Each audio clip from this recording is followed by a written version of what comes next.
savart.blog, le podcast d'Artem Savart, rubrique Journal de guerre.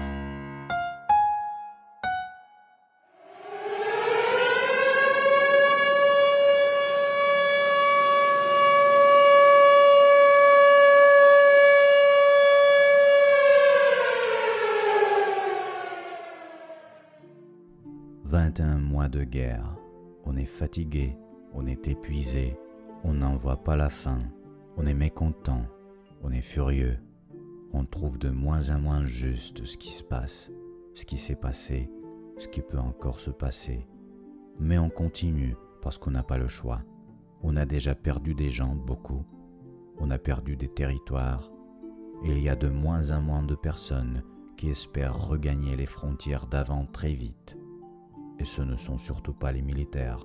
Eux, ils savent à quel point c'est difficile, à quel point on manque de tout pour pouvoir le faire.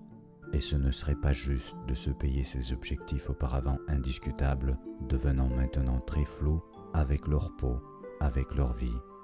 Eux qui sont dans les tranchées, qui y seront pendant tout l'hiver dans le froid et l'humidité, ils vont se demander tôt ou tard, s'ils ne le font déjà, à quoi ça mène tout ça, contre quoi échange-t-on leur santé, leur confort, leur vie qui souvent n'a duré qu'une vingtaine d'années. À 21e mois de guerre, ce sont toujours des bénévoles qui s'occupent de beaucoup de choses indispensables au front.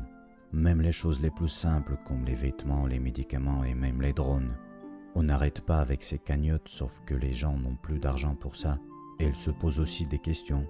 C'était tout naturel au début, c'était tout nouveau et on se sentait bien en le faisant, mais quand on voit que rien n'a changé après presque 2 ans, on se sent triste, pour ne pas dire trahi. Surtout quand on voit les dépenses inutiles des villes et des régions. Donc évidemment, une grande discussion se déroule en société, un grand mécontentement se gonfle, et allez savoir à quoi ça va nous mener tous. Une chose est sûre et certaine, on ne peut plus continuer comme ça. D'une manière ou d'une autre, il faut augmenter l'efficacité de l'État, de tous les systèmes, de tous les fonctionnaires. Rien qu'avec l'enthousiasme des militaires et des bénévoles, on n'ira pas très loin. Il ne faut pas tomber dans une dépression, pleurer ou se désespérer, mais il faut savoir reconnaître ses erreurs et surtout changer quand il le faut. La Russie n'a jamais eu autant de soutien que l'Ukraine. Ils se sont beaucoup trompés en déclenchant ce conflit. Ils étaient tellement sûrs d'envahir l'Ukraine en quelques jours que leurs premiers soldats avaient des uniformes de parade pour la marche de la victoire. Mais avec le temps, ils se sont adaptés, ils ont compris et avoué leurs erreurs et maintenant, ils sont prêts à continuer pendant des années. Ils mobilisent leurs usines, augmentent encore la production des armes et surtout, avec leur propagande et leur niveau de vie très bas, avec leur totalitarisme qui s'aggrave, ils peuvent toujours trouver quelques millions de cons pour les envoyer au front. Ils représentent le mal, bien sûr, mais ce mal devient de plus en plus efficace si on oublie un peu les sentiments en se mettant devant une calculatrice.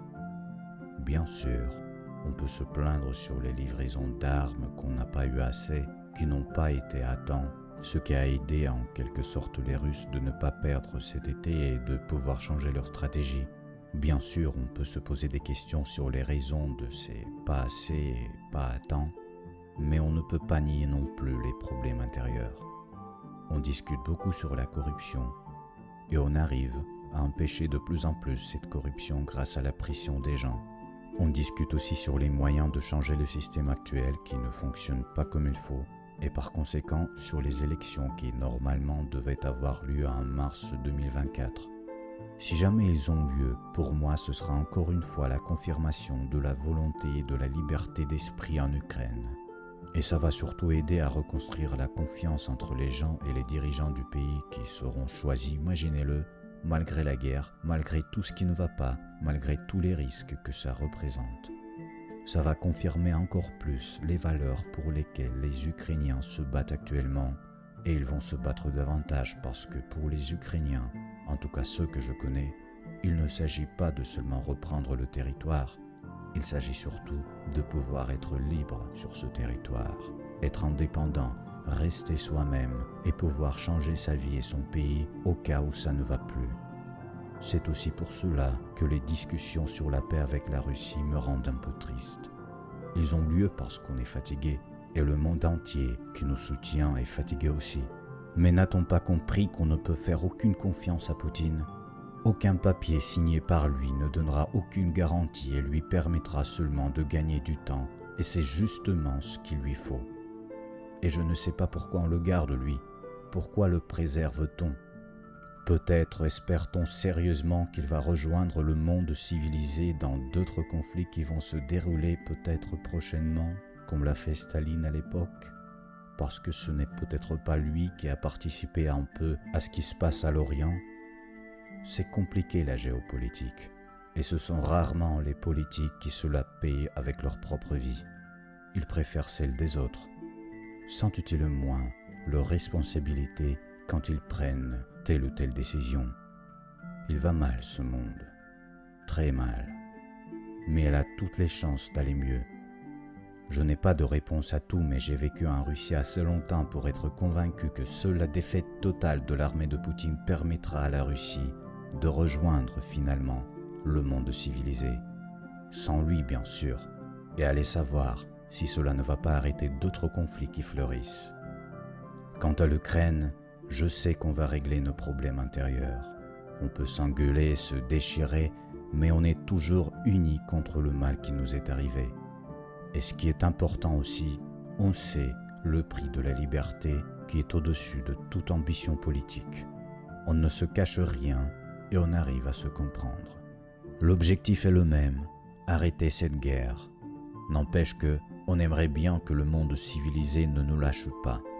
Et je ne cesserai pas d'insister qu'il faut donner beaucoup plus d'armes aux Ukrainiens, et surtout, beaucoup plus vite, parce qu'ils défendent non seulement leur propre liberté, mais aussi celle des autres pays, et ils le payent, eux, avec leur vie.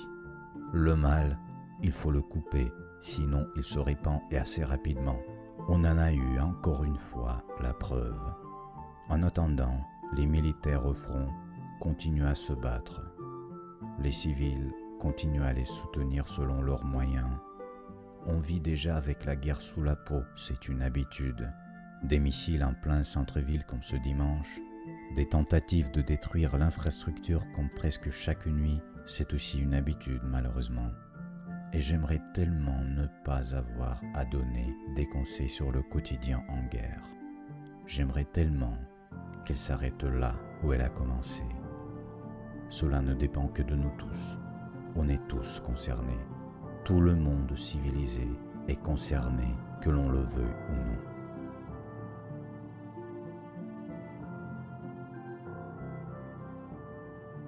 Vous avez écouté le podcast d'Artem Savart. Retrouvez plus d'infos sur savart.blog.